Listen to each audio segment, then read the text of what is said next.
আসসালামু আলাইকুম, সবাইকে বেসিক সায়েন্সে স্বাগতম। আজকে আমরা পড়ব পরিমাপে ত্রিকোণমিতি নিয়ে। এই অধ্যায়টা আমাদের ক্লাস 9-এর বার্ষিক পরীক্ষার সিলেবাসেও আছে। তো আজকে প্রথম পর্বে আমরা এই অধ্যায়ের বেসিক্স বিষয়টুকু জানব। যতটুকু জানলে আমরা এই অধ্যায় রিলেটেড যে ম্যাথমেটিক্যাল প্রবলেমগুলো পরীক্ষায় আসবে সেগুলো আমরা সমাধান করতে পারি। তো আমরা চলো বেসিক্স বিষয়গুলো দেখি, অধ্যায় কী কী আমাদের একটু বুঝে বুঝে পড়তে হবে। তো পরিমাপে ত্রিকোণমিতি, এই ত্রিকোণমিতি শব্দটা কি, কেন এটা ত্রিকোণমিতি হইল সেটা একটু জানতে হবে। ত্রিকোণমিতি ইংরেজিতে বলে কি ট্রাইগোনোমেট্রি বা ট্রিগনোমেট্রি, যেটা উচ্চারণ করো। আর এই ট্রিগনোমেট্রি গ্রিক শব্দ, অর্থাৎ ট্রাই অর্থাৎ তিন, গণ অর্থ ধার, আর মেট্রন অর্থ পরিমাপ। তাহলে মোটামুটি অর্থটা কি দাঁড়াইলো? তিন ধার পরিমাপ। তার মানে এমন একটা কিছু যার তিনটা ধার আছে। তাহলে কার তিনটা ধার আছে? নিচে যদি একটা ত্রিভুজের দিকে তাকাও, ত্রিভুজের কয়টা বাহু থাকে? তিনটা বাহু। তার মানে ত্রিকোণমিতি তিন ধারালা বিষয়বস্তু সমাধান করে, মানে কি তিন ধারালা বিষয়বস্তু নিয়ে কাজ করে, মানে কি একটা ত্রিভুজের মতো কোনো আকার আকৃতি নিয়ে এটা কাজ করতে পারে। আচ্ছা দেখো আরো কি বলছে। মিশরীয়রা ভূমি জরিপ ও প্রকৌশল কাজে কি ব্যবহার করতো? ত্রিকোণমিতি ব্যবহার করতে বলে ধারণা করা হয়। ত্রিভুজ সংক্রান্ত সমস্যা সমাধান সহ গণিতের বিভিন্ন শাখায় ত্রিকোণমিতির ব্যবহার হয়। যেরকম এই ত্রিকোণমিতি ক্যালকুলাস অর্থাৎ গণিতের সর্বোচ্চ হায়ার লেভেল, সেখানেও ব্যবহার হয়। আর বিভিন্ন কাজে ত্রিকোণমিতি ব্যবহার করা হয়। আচ্ছা, তারপরে দেখো এই যে সমকোণী ত্রিভুজ, এটা জানতে হবে, কারণ এই যে তিন ধারালা বিষয়বস্তু সম্পর্কে জানার জন্য, মানে তিন ধারালা যে বিষয় কথা আমাদের প্রথমে বললো, সেটা তো এই ত্রিভুজ, আর সেটা কি একটা সমকোণী ত্রিভুজ। তাহলে দেখো সমকোণী ত্রিভুজ, যার ইংরেজিতে বলে কি রাইট অ্যাঙ্গেল ট্রায়াঙ্গেল। যে ত্রিভুজের একটি কোণ সমকোণ তাকে সমকোণী ত্রিভুজ বলে। মানে ওই ত্রিভুজের একটা কোণ এই যে একটা ছোট্ট বাক্সের মতো আছে, এটাই কি সমকোণ চিহ্ন। মানে এরকম চিহ্ন থাকলে তুমি বুঝে নিবা এটা একটা সমকোণী ত্রিভুজ। আর এই বাক্সর মান, মানে এটা দ্বারা 90 ডিগ্রিকে বোঝাইতেছে, মানে এক সমকোণ। আচ্ছা, আবার এই ত্রিভুজটার বিভিন্ন তিনটা বাহুর তিনটা আলাদা আলাদা নামও আছে। সেটা কি? একে বলে অতিভুজ, এরে বলে কি সন্নিহিত বাহু বা ভূমি, একই জিনিস দুইটা নাম। আর এরে বলে কি উচ্চতা, এসিরে বলে উচ্চতা, বিপরীত বাহু, বা এর আর বলা যায় লম্ব। ওকে, তিনটা নাম, তিন বাহুর তিনটা নাম। ওকে, আচ্ছা এখন তিন বাহুর তিনটা নাম তুমি কিভাবে দেবে? আন্দাজি বললে তো হবে না, তোমাকে দেখে চিনতে হবে, বুঝতে হবে কোনটারে তুমি বলবা অতিভুজ, কোনটারে বলবা সন্নিহিত বাহু, আর কোনটারে বলবা লম্ব বা উচ্চতা। ঠিক আছে? আচ্ছা দেখো,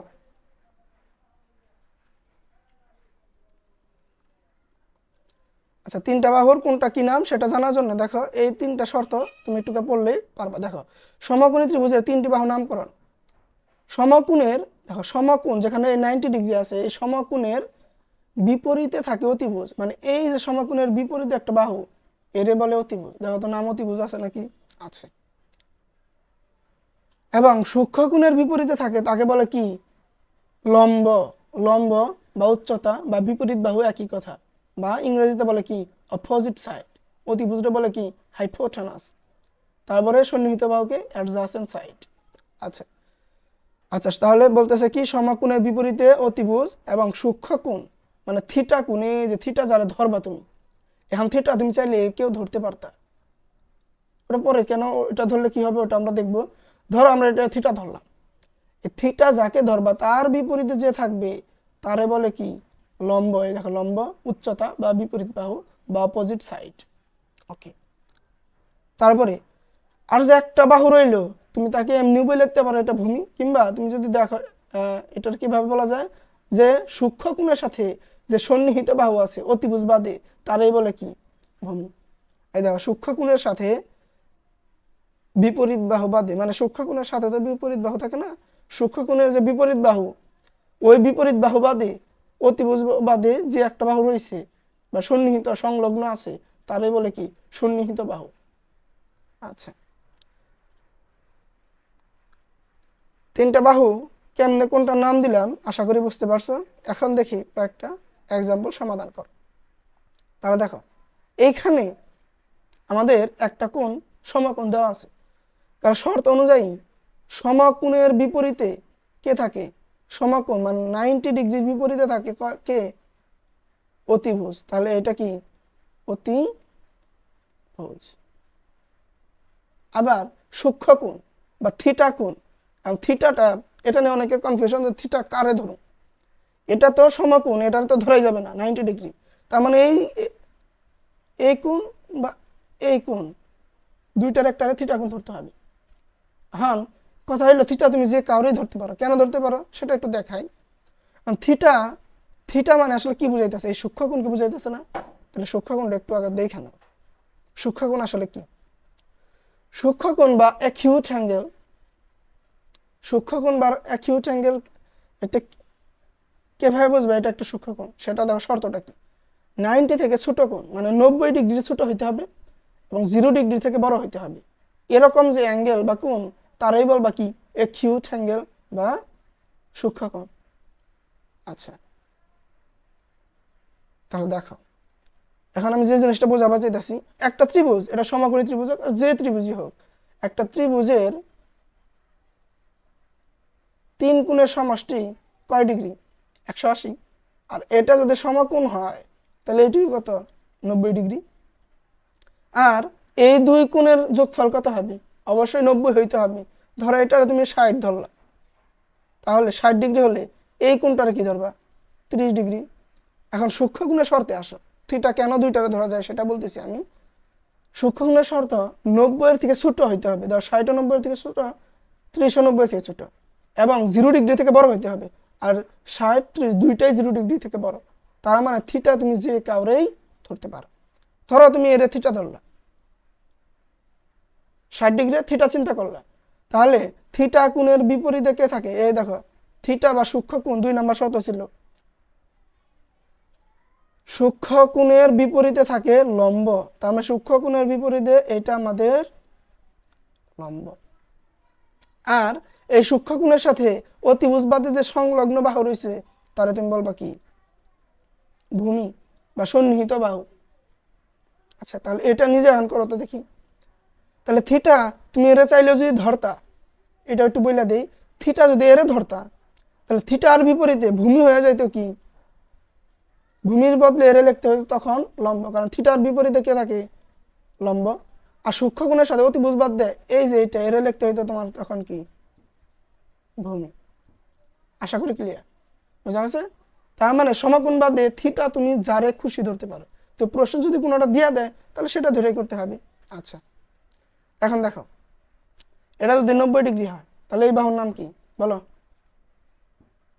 হাইপোটেনাস বা অতিভুজ। সূক্ষ্মকোণ তোমার ইচ্ছা যদি এটা ধরো তাহলে থিটার বিপরীতে থাকে কে? লম্ব। আর দেখো একটা বাহুর শুধু নামকরণ হয় নাই, যা থিটার সাথে সংলগ্ন আছে, এটা বলবা কি? ভূমি। পারা গেল? এই দুটা করো নিজে। এই দেখো 90 ডিগ্রি সমকোণ দেওয়া আছে, বিপরীতে কে আছে? অতিভুজ। থিটা তোমার ইচ্ছা, এই ধরো এটা থিটা ধরলাম, এটা থিটা ধরলে থিটার বিপরীতে কে থাকে? লম্ব। আর থিটার সাথে সংলগ্ন এই বাহুটারে তুমি কি বলবা? ভূমি। এটা নিজে করো তো দেখি। সমকোণের বিপরীতে কে থাকে? অতিভুজ। এবং সূক্ষ্মকোণ, এই যেটা থিটা ধরলাম, এইবার সূক্ষ্মকোণের বিপরীতে মানে 90 এর থেকে ছোট, 0 থেকে বড় অ্যাকিউট অ্যাঙ্গেল যদি থাকে তার বিপরীতে কে থাকে? যারা ধরবা তুমি তার বিপরীতে থাকে লম্ব। তাহলে এই সূক্ষ্মকোণের সাথে এই যে একটা বাহু রয়েছে, এই বাহুরে তুমি কি ধরবা? ভূমি। তার মানে অতিভুজ লম্ব বের করলে বাকি দুইটা এমনি বের করা সম্ভব। করা যাবে না? অবশ্যই। ওকে, তাহলে আমরা পরের টপিকে যাই। আর একটা কথা, এই যে কোণটা তুমি যে থিটা ধরলা, থিটা ছাড়া আর কিছু ধরা যাইতো না? অবশ্যই। ওই থিটার বদলে তুমি গামা ব্যবহার করতা, বিটা, আলফা, ডেল্টা, যে কোনোটা ইচ্ছে। তবে আমরা থিটাই ব্যবহার করি বেশিরভাগ সময়। আচ্ছা, ছোট্ট জিনিস ছিল তাও বলে দিলাম। পরের টপিকে যাও। এখন আমাদের টপিকটা হচ্ছে নির্দিষ্ট কোণের সাপেক্ষে বিভিন্ন অনুপাতের নামকরণ। দেখো, নির্দিষ্ট কোণ মানে যে থিটার যদি একটা মান দেয় তাহলে ওই যে এখানে যে অনুপাতটা তৈরি হবে, কিভাবে তৈরি হবে সেটা একটু বলি। যে আমরা যে সমকোণী ত্রিভুজ দেখলাম তার কয়টা বাহু? 3টা বাহু। অতিভুজ লম্ব বা উচ্চতা বা বিপরীত বাহু একই কথা, সন্নিহিত বাহু বা ভূমি, তিনটা বাহু তো ওকে। এই তিনটা বাহু দ্বারা অনুপাত বানায় এরকম বিপরীত বাহু বা অতিভুজ, অতিভুজ বাই বিপরীত বাহু, এরকম করে অনুপাত বানানো সম্ভব মোট 6টা। এটা আমাদের নির্দিষ্ট কোণের সাপেক্ষে অনুপাতের নামকরণ, মানে ওই যে কোণ থিটা কোণের সাপেক্ষে আমরা অনুপাতগুলোর নামকরণ করব। দেখো এই যে বিপরীত বাহু বা অতিভুজ যদি থাকে আর মধ্যকার অ্যাঙ্গেল যদি থিটা হয়, তাহলে তারে আমরা বলি কি সাইন থিটা। মুখস্থ করতে হবে, মানে সাইন থিটা বিপরীত বাহু বা অতিভুজ। মানে এর এইভাবে বলা যায়, কারণ বিপরীত বাহুরে জানি কি বলা যায় বলে দিছিলাম, এরে আরো বলা যায় লম্ব। এই নামে তো ডাকা যায়, রে অবশ্যই ডাকা যায়। তাহলে এইভাবে লিখলে কি লেখা যাইতো, লম্ব বাই অতিভুজ। কোসেক থিটা, এই যে কোসেক থিটা এটা হইলো আমাদের সাইন থিটার উল্টা, এরা এইভাবে লেখা যায় সেক থিটা। এটা শর্ট ফর্ম সিএসি বা কোসেক থিটা। এটা হলো সাইন থিটার উল্টা। দেখো এটা ছিল বিপরীত বাহু বাই অতিভুজ, এটা অতিভুজ বাই বিপরীত বাহু, আরো লেখা যায় কি অতিভুজ বাই লম্ব। তারপরে কস থিটা, কস থিটা কি সন্নিহিত বাহু, সন্নিহিত বাহু বাই অতিভুজ, এটা কি বলা যায়, সন্নিহিত বাহু মানে কি ভূমি,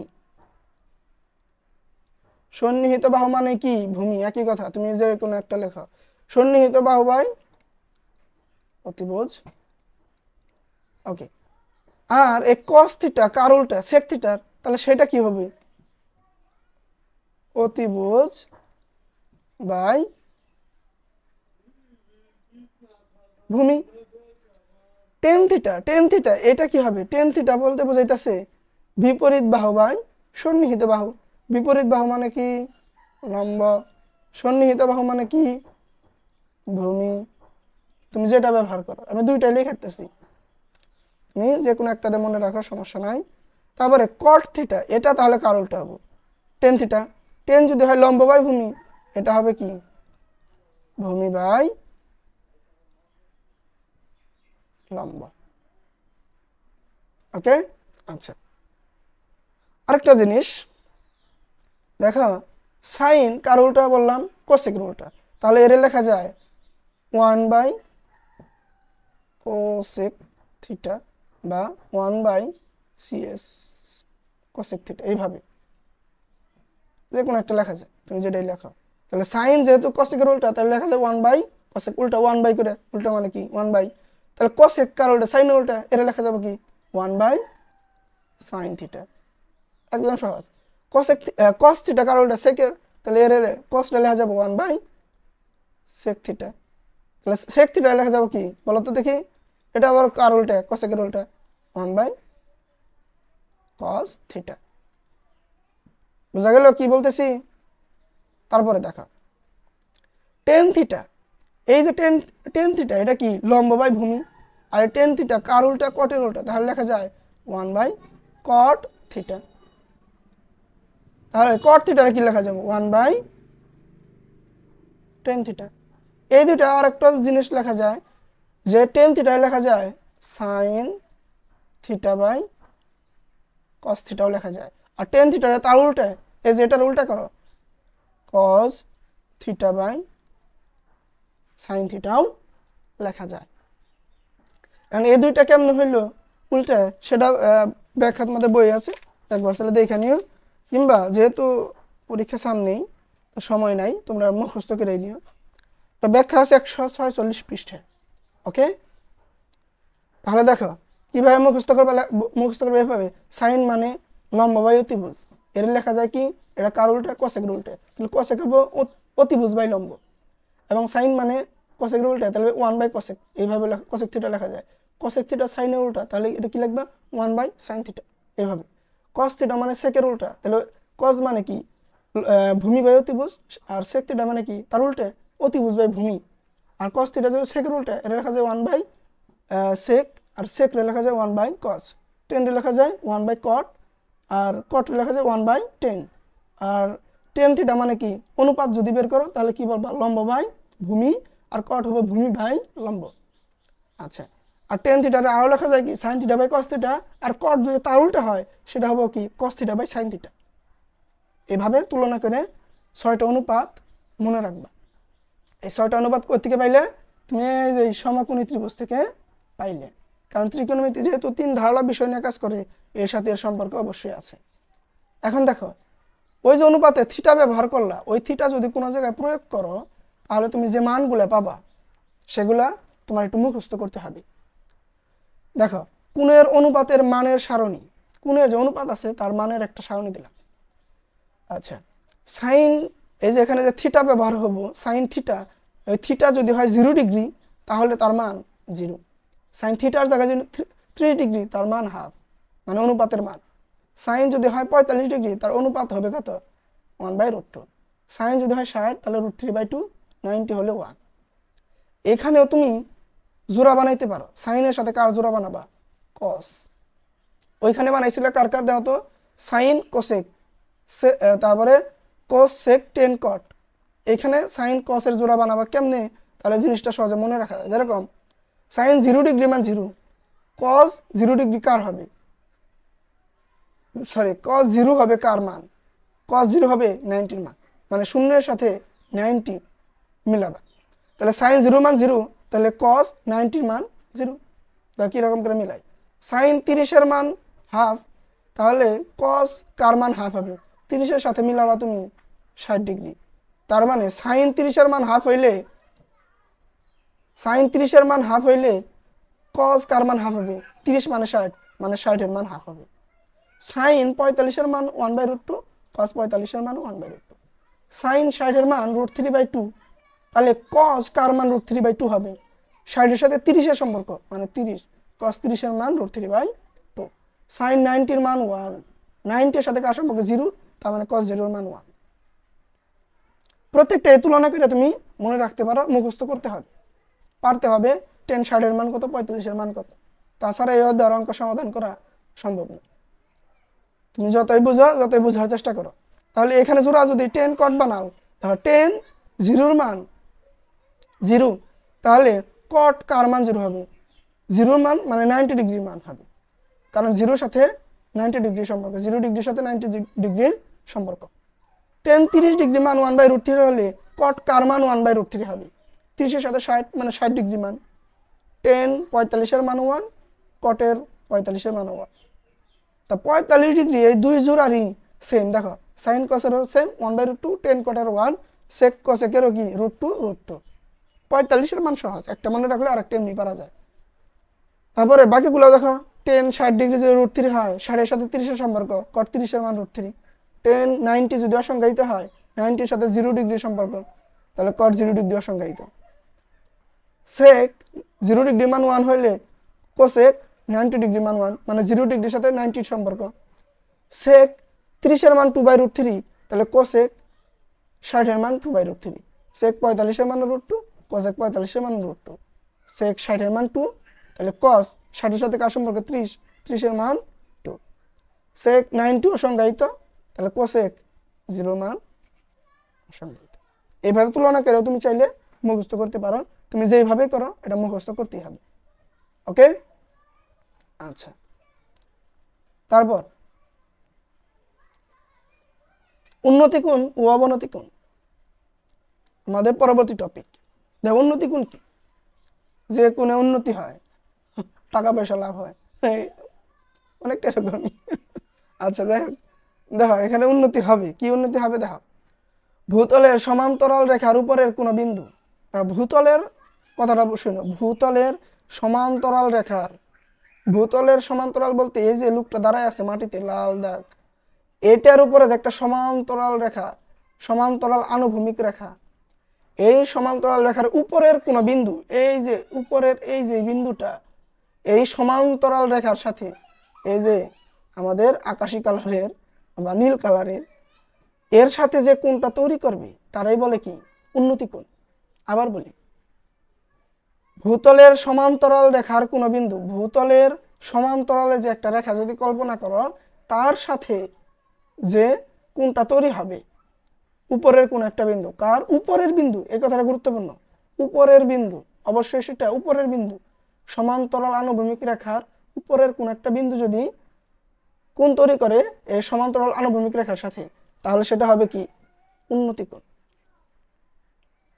আচ্ছা, তাহলে অবনতি কোণ কি? তার উল্টা, ভূতলে সমান্তরাল রেখার নিচের কোনো বিন্দু।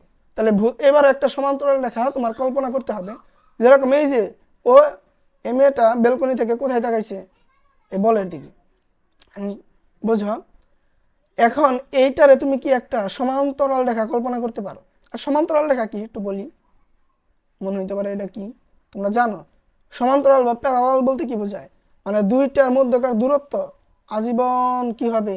সমান। যতই বড় বানা, ধরো এনে 2 মিটার, এনে 2 মিটার, এনে 2 মিটার, কিন্তু এরকম যদি একটা রেখা টানতা, এনে ধরো 3 মিটার, এইখানে দূরত্ব কত হইতো? 2 মিটার, এনে কত হইতো? 1 মিটার। তার মানে এদের মধ্যেকার দূরত্ব সবসময় সমান না, এবং এক সময় যাইতে যাইতে এরা কি হবে?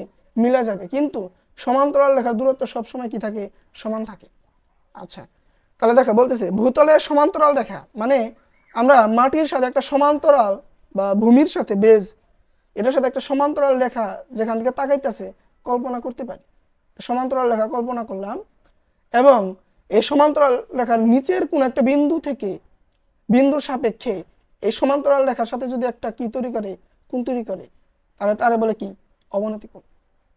তাহলে দেখো সমান্তরাল, এখানে সমান্তরাল রেখা যা কল্পনা করছিলা তার উপরের একটা বিন্দু যে কোণ তৈরি করছিল উন্নতি কোণ, আর এখানে যে সমান্তরাল রেখা কল্পনা করলা তার নিচে যে কোণ তৈরি হইলো তাহলে বলছো কি? অবনতি কোণ। তাহলে দেখো এখানে পার্থক্য দুইটা কি? উন্নতি কোণ সমান্তরাল রেখার উপরে, অবনতি কোণ সমান্তরাল রেখার নিচে। আচ্ছা, আবার তুমি কইতে পারো সমান্তরাল রেখা তো নিচে তো এই কোণটাও আছে, তাহলে এটা আমি অবনতি কোণ বলি না। এটা তো আমাদের আনুভূমিক সমান্তরাল রেখার সাথে তৈরি হয় নাই, মানে আমাদের কোণটা অবশ্যই এই আনুভূমিক রেখার সাথেই তৈরি হইতে হবে। এটা দুইটার ক্ষেত্রেই সেম। তাহলে আবার বলি, শেষবার রিক্যাপ করি। তাহলে উন্নতি কোণ সমান্তরাল রেখার উপরের কোনো বিন্দুর সাপেক্ষে তৈরি হবে, আর অবনতি কোণ সমান্তরাল রেখার নিচের কোনো বিন্দুর সাপেক্ষে তৈরি হবে। ওকে, এবং কোণ দুইটা অবশ্যই সমান্তরাল রেখার সাথেই তৈরি হইতে হবে, তাছাড়া তাহলে তুমি উন্নতি কোণ বা অবনতি কোণ বলতে পারবা না। আশা করি ক্লিয়ার। তাহলে এই যে নিচের আর উপরের কথাটা যেন ক্লিয়ার থাকে। ওকে, আচ্ছা, এটুকু যদি বোঝো তাহলে কোণ নিয়ে আরো কিছু কথা, এই যে জিনিসগুলা দেখে হয়তো তোমাদের মনে পড়তেছে ক্লাস 6 কিংবা 7 এগুলো পড়ছো তুমি। দেখো এখানে দুইটা রেখা টানছে, একটা এবি রেখা আর একটা কি? সিডি রেখা। তার মাঝ বরাবর ছেদ করছে এলএম, এটা আমাদের কি? যে ছেদ করে তারে বলে কি? ছেদক। আর এই ছেদ করার ফলে এখানে কয়টা কোণ তৈরি হবে? সবসময় 8টা কোণই তৈরি হয়। আর 8টা কোণ যেখানে তৈরি হবে সেই জায়গা দুইটারে বলতেছে, একটারে বলতেছে পি বিন্দু আর একটারে বলতেছে কি? কিউ বিন্দু। এটা কিউ বিন্দু, এটা হলো পি বিন্দু। কেন পড়াইতেছি? অঙ্ক যখন সমাধান করো তখন বুঝবা। এই যে ভেতরে দুইটা 4টা কোণ 3, 5, 4, 6 এদের বলে অন্তস্থ কোণ। মানে একটা রেখা টানলে যদি টানো এইখানে কয়টা কোণ তৈরি হয়? 4টে। তাহলে দুই জায়গায় ছেদ করলে 4, 4, 8টা কোণ। আর যেগুলা এই রেখার ভেতরে তৈরি হইতাছে এই যে কোণ, এখানে এখানে এখানে এখানে এদের বলে কি? অন্তস্থ, মানে দুই রেখার ভেতরের কোণ। তাহলে বহিস্থ কোণ কারা কারা? 1, 2 আর 7, 8, কারণ এরা কি আছে? বাইরে আছে। 1, 2 দা বাইরে, 7, 8 বাইরে, আর 3, 4, 5, 6 এরা আছে ভেতরে। আচ্ছা, অনুরূপ কোণ, এটা আমাদের বেশি ভালো করে বুঝতে হবে। অনুরূপ কোণ, অনুরূপ কোণ যদি বলি একের অনুরূপ কোণ কি? অনুরূপ কোণ জোড়া আকারে থাকবে অবশ্যই। একের অনুরূপ কোণ 5, কেন? এই যে রেখা এবি দেখো তার উপরে তৈরি হয়েছে 1, এবং সিডি তার উপরে তৈরি হয়েছে 5, উপরে তো 6 তৈরি হয়েছে, তাহলে কেন এটার জোড়া একের জোড়া 6 হইল না? সেটার জন্য দেখো অনুরূপ কোণের বৈশিষ্ট্য পড়ো। কৌণিক বিন্দু আলাদা হবে। কৌণিক বিন্দু মানে কি? এই যে কোণ তৈরি হয়েছে না একটা পি বিন্দু কিউ বিন্দু, এই বিন্দু আলাদা হইতে হবে। যে জোড়াটা বানাবা তুমি অনুরূপ কোণ জোড়া, এবং ছেদকের একই পাশে অবস্থান করতে হবে। 1 এবং 6 কিংবা 1 এবং 8 হইল না কেন? কারণ এরা দেখো কি 1 এই কোণটা আছে ছেদকের, মানে কোন পাশে? আমাদের বাম পাশে। আর 6 এবং 8 আছে হলো ডান পাশে। তাহলে বৈশিষ্ট্য ছেদকের একই পাশে, এই বৈশিষ্ট্য মান আছে না, তবে কৌণিক বিন্দু আলাদা হয়েছে। তাহলে 1 এবং 5 দুইটাই দেখো ছেদকের, মানে এলএম এর কোন পাশে আছে? বাম পাশে। এবং এটাও আছে এবির উপরে, সিডির উপরে আছে 5, তাহলে 1 5, এরা পরস্পর একান্ত অনুরূপ কোণ জোড়া।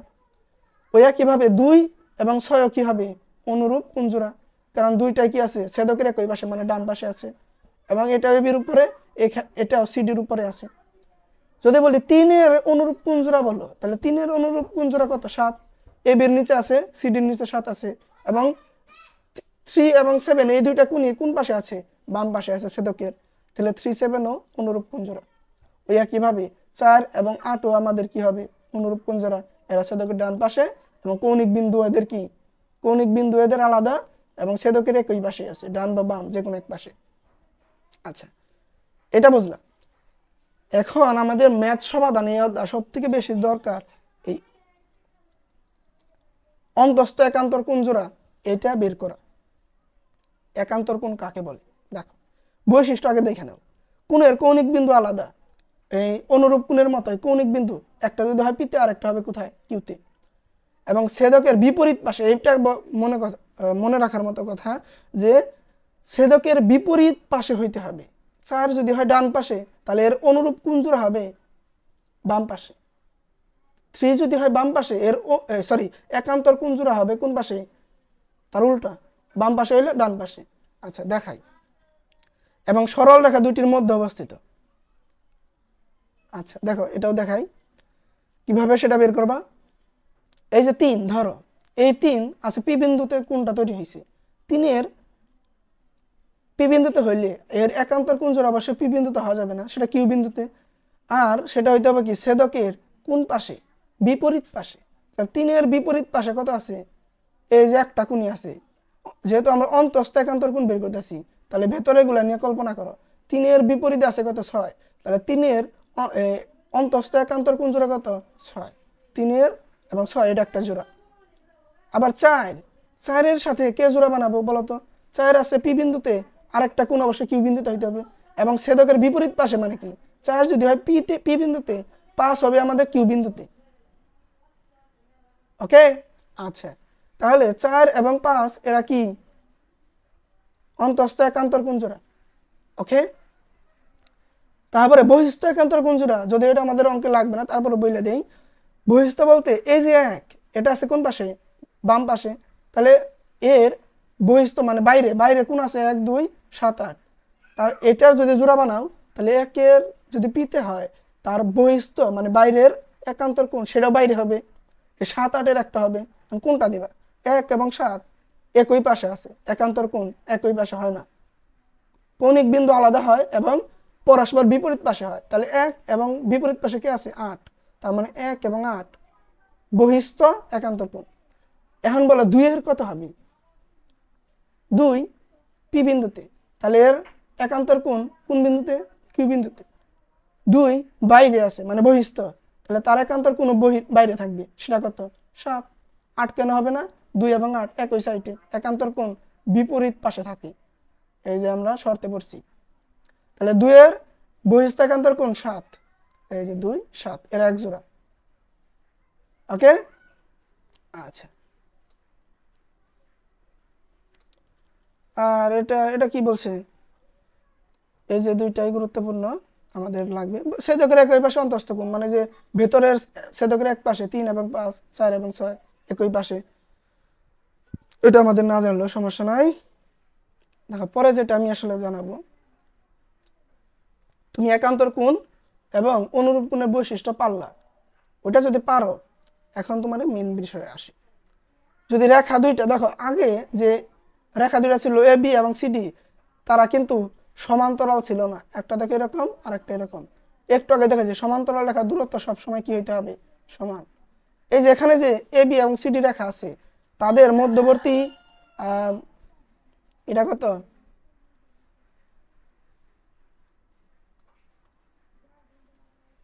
দেখো তাদের ছেদক দেখো ইএফ, এবং এ বি এবং সিডি সমান্তরাল, মানে মাঝ বরাবর দূরত্ব সব জায়গায় সমান। আর এইভাবে যদি তুমি এটারে আঁকাইতে থাকো, এটা অসীম পর্যন্ত যাবে, তো মাঝ বরাবর দূরত্ব সবসময় সমানই থেকে যাবে। আচ্ছা একটু জুম করি, জিনিসটা একটু বড় বানাই। রে ওকে, দেখো যেটা বোঝাবার চাইতেছিলাম, সমান্তরাল সরল রেখার ছেদক দ্বারা উৎপন্ন কোণ, এটা একটু বুঝি। এখানেও দেখো দুইটা সরল রেখা আছে, আর দুইটা এবার আগের মতো নাই, এবার আছে সমান্তরালে আছে এবং একটা ছেদক ইএফ আছে। এইবার কোণ তৈরি হয়েছে 1 2 3 4 এবং কৌণিক বিন্দু হয়েছে দুইটা, একটা হলো পি আর একটা হলো কি কিউ। এখন এই পি এবং কিউ এই কৌণিক বিন্দুতে দেখো যদি সমান্তরাল সরল রেখা হয় তাহলে অনুরূপ এবং একান্তর কোণের একটা সম্পর্ক খুঁজে পাবে। সেটা কি দেখো, আগে একান্তর কোণ এবং অনুরূপ কোণ খুঁজে বের করো। যদি বলি অন্তস্থ একান্তর কোণ বের করো, তাহলে 3 এবং 6 আমাদের একান্তর কোণ, অন্তস্থ একান্তর। কেন? 3-এর কৌণিক বিন্দু পি আর এবং 6-এর কৌণিক বিন্দু কিউ, এরা পরস্পর একে অপরের বিপরীত পাশে আছে। মনে আছে কি বৈশিষ্ট্য হানি পড়ছিল? একান্তর কোণের কৌণিক বিন্দু আলাদা, একটা পিতে হলে আর একটা কিউতে, ছেদকের বিপরীত পাশে। একটা যদি বাম পাশে হয়, মানে 3 যদি বাম পাশে হয় তাহলে তার একান্তর কোণ ডান পাশে হবে। তার মানে ভেতরের দিকে 3 আর 6 আছে, যারা একে অপরের বিপরীতে আছে। তাহলে 3 এবং 6 এরা হইলো আমাদের কি একান্তর কোণ। আবার একইভাবে 4-এর একান্তর কোণ কত? এখন তো পারা উচিত। 4-এর একান্তর কোণ কত? 5। একান্তর কোণ পাইলে যদি বহিস্থ বের করতো, যদিও এখানে দেওয়া নাই, তাহলে কি করতা? 1-এর বহিস্থ একান্তর কোণ কত? 8, কারণ এটা পি বিন্দুতে, এটা কিউ বিন্দুতে। এটা হইলো আমাদের বাম পাশে 1 আর 8 হইলো ডান পাশে। ওইভাবে 2 এবং 7 আমাদের বহিস্থ একান্তর কোণ, মানে বাহিরের দিকে, একটু আগে দেখলাম। এবং অনুরূপ কোণ কে কে এখানে বলো তো দেখি। 1-এর অনুরূপ কোণ কত? অনুরূপ কোণ কি? কৌণিক বিন্দু আলাদা। 1 যদি হয় পিতে, অনুরূপ কোণ হবে কিউতে, কিন্তু একই পাশে হইতে হবে। দেখো 1 আছে এ বির উপরে, 1 আছে এ বির উপরে, তাহলে সিডির উপরে কেরা আছে এবং একই পাশে আছে 5। তাহলে 1 এবং 5 আমাদের কি কোণ? অনুরূপ কোণ। এই দেখো, আর এটা একটা জোড়া। ওই একইভাবে 2 এবং 6 এরাও একটি কি অনুরূপ কোণ জোড়া। সেইভাবে 3 এবং 7ও কি হবে? অনুরূপ কোণ জোড়া। কেন?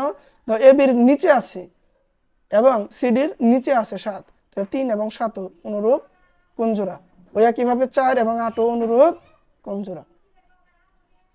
তাহলে অনুরূপ কোণ জোড়া, একান্তর কোণ জোড়া, এই বৈশিষ্ট্য একটু মনে রাখবা যে অনুরূপ কোণ কৌণিক বিন্দু আলাদা, কিন্তু ছেদকের এক পাশে হয়। যদি দুইটা জোড়া কোণ দুইটা এক পাশে হবে, হয় দুইটা ডান পাশে হয় বাম পাশে। তবে একান্তর কোণ দুইটা কি হবে? উল্টে, একটা ডান পাশে একটা বাম পাশে। বোঝা গেছে? ওকে, আচ্ছা। তারপরে দেখো যে কথাটা গুরুত্বপূর্ণ, বলছে দুইটি সমান্তরাল সরল রেখা একটি ছেদক দ্বারা উৎপন্ন প্রত্যেকটি অনুরূপ কোণ জোড়া সমান হবে। মানে দুটি সমান্তরাল সরল রেখা যদি একটা ছেদক টানো, সেখানে যত অনুরূপ কোণ জোড়া পাবা তুমি সব কি হবে? সমান। একটা 30 ডিগ্রি হলে আরেকটা 30 ডিগ্রি, একটা 60 ডিগ্রি হলে আরেকটা 60 ডিগ্রি। ওই একইভাবে দুটি সমান্তরাল সরল রেখা একটি ছেদক দ্বারা উৎপন্ন প্রত্যেকটি একান্তর কোণ, মানে ওই ছেদক দ্বারা সমান্তরাল সরল রেখা যে একান্তর কোণ জোড়া তৈরি হবে তাও সমান। মানে সরল রেখা সমান্তরাল রেখা হয়। আচ্ছা, একটু আঁকায় দেখায়। এ বি সি ডি দুইটি যদি সমান্তরাল সরল রেখা হয় এবং এদের ছেদক ধরো দিলাম কে এল। আচ্ছা, এই ছেদক দ্বারা আমাদের যে কোণগুলো তৈরি হবে, যদি এই শর্ত অনুযায়ী হইতো অনুরূপ কোণ জোড়া সবসময় কি হয়? সমান। ধরো এখানে একটা কোণ দিলাম, এটা দিলাম আমরা 120 ডিগ্রি। এর অনুরূপ কোণ কত হবে? এই যে এখানে হবে, মানে ছেদকের এটা এ বি উপরে, এখানেও কি হবে? উপরে। তাহলে এটা কয় ডিগ্রি? 120 ডিগ্রি। আমরা বোঝানোর খাতিরে বলতেছি। এরকম যদি হয় তাহলে দেখো তো, এটা 120 ডিগ্রি হলে এই পুরা কোণ কত হবে? একটা সরল রেখায় কোণ কত ডিগ্রি হয়? 180 ডিগ্রি হয়। মাঝ বরাবর একটা 90, একটা 90, 180, এক সরল কোণ জানো। তাহলে এইটুকু কত হবে? 120, আর এখানে লাগে কত? 60 ডিগ্রি, তাই না? আর এটা 120 হলে এখানেও কত হবে? 60 ডিগ্রি। 180 পুরো কোণ কত হবে? 180, দুইটাই। ওই একইভাবে এখন যদি প্রত্যেকটা কোণ বের করো, তাহলে এইখানেও তো 180 হইতে হবে। তাহলে এই কোণটা কত দিবা তুমি? 120। এটারে কত দিবা? এরে কত দিবা? এটা তো 120 আছে, তাহলে কত লাগবে? 60 ডিগ্রি। দেখো উপরে 180, নিচেও 180, এই কিনার বরাবর 180, এই কিনার বরাবর ঘুরে ফিরে 180 হইতেছে। আচ্ছা, এটা 60 হলে এইটুকু কি বলবা তুমি? এইটুকু যদি 60 হয়, এক সরল কোণ 180 হলে এটা তুমি কি বলবা? 120 ডিগ্রি। আর 120 হলে এইটুকু তো 120 কিংবা এইটুকু 120, তাহলে এইটুকু কত হবে 60। এখন দেখো এই কথাটা প্রমাণ করি। যদি অনেকভাবে প্রমাণ করা যায় তবে আমরা সহজে বোঝার জন্য বলতেছি যে দুইটি সমান্তরাল সরলরেখা, দুইটা যদি সমান্তরাল সরলরেখা হয় অনুরূপ কোণ জোড়া কি হবে, সমান হবে, মানে 120 120। এই যে এটা একটা অনুরূপ, এর 60 এর অনুরূপ কোণ জোড়া কত, এটা হলো এবির নিচে আছে, তাহলে এবির নিচে কত 60 ডিগ্রি আছে। এই যে এখানে যেরকম বের করছিলাম, এখানে কত হয়েছিল, এই যে 3 এর অনুরূপ কোণ জোড়া কত হয়েছিল 7 আইছিল না, এই যে 3 এবং 7 ওই একইভাবে 60 এবং এই 60 আমাদের কি অনুরূপ কোণ জোড়া। 4 এর কত হয়েছিল 4 এবং কত 8, মানে এবির নিচে আছে সিডির নিচে আছে, তাহলে 120 এর অনুরূপ 120, এটাও নিচে এটাও নিচে। আবার 2 এর অনুরূপ কোণ কত হয়েছিল 2 এবং 6, মানে ছেদকের একই পাশে থাকে তো অনুরূপ কোণ, তাহলে 60 এবং 60 অনুরূপ কোণ জোড়া। এখন একান্তর কোণ জোড়া মিলাও, একান্তর কোণ আসছিল কি কিনারে কিনারে, মানে এটার অনুরূপ কোণ জোড়া তার বিপরীত পাশে, ঠিক আছে। তাহলে 60 এর অনুরূপ কোণ জোড়া কত, এই যে 60 ডিগ্রি এই 60 ডিগ্রি, এই 120 ডিগ্রি অনুরূপ কোণ জোড়া কত ডিগ্রি, তার বিপরীত পাশে আরেক বিন্দুতে, এটা ধরো পি বিন্দু, আগের মতো এটা যদি পি বিন্দু কল্পনা করো, এটার কি কিউ বিন্দু কল্পনা করো, তাহলে এই 120 এর একান্তর অন্তস্থ একান্তর কোণ জোড়া 120। আর দুইটা দেখো কি সমানই এলো না, আমরা এই শর্ত অনুযায়ী লিখলে। তারপরে দেখো তুমি চাইলে বহিস্থ একান্তর কোণ বের করতে পারো। তো এই 120 ডিগ্রির বহিস্থ একান্তর কোণ কত, এটা আছে এল এম এর সরি কে এল, এই ছেদকের কোন পাশে, বাম পাশে, তার ডান পাশে দেখো কত আছে, এবং বাইরে এই একটাই আছে 120, তা দুইটা সমান হইতেছে। আবার এই যে 60, এই 60 ডিগ্রির বহিস্থ একান্তর কোণ কত, এটা আছে ছেদকের ডান পাশে, তাহলে এটা কোন পাশে থাকবো, কৌণিক বিন্দু তো আলাদা হবে এবং বিপরীত পাশে এই 60 এই যে এটা আসবে। আশা করি একান্তর কোণ কিভাবে বের করতে হয় আর একান্তর কোণ সমান এই শর্তটা মনে রাখতে হবে। তবে মেন শর্ত সরল রেখা দুইটা কি হইতে হবে, সমান্তরাল হইতে হবে, নয়তো কিন্তু কোণ সমান হবে না। যদি সমান্তরাল সরল রেখা যে কোনো একটা ছেদক টানো, তাহলে একান্তর কোণ অনুরূপ কোণ সব সময় কি হয়, সমান হয়। এই যে দুইটা শর্ত দরকার হয় খাতায় লেখা রাখো, অঙ্ক সমাধানে আমাদের দরকার আছে এটা। ওকে।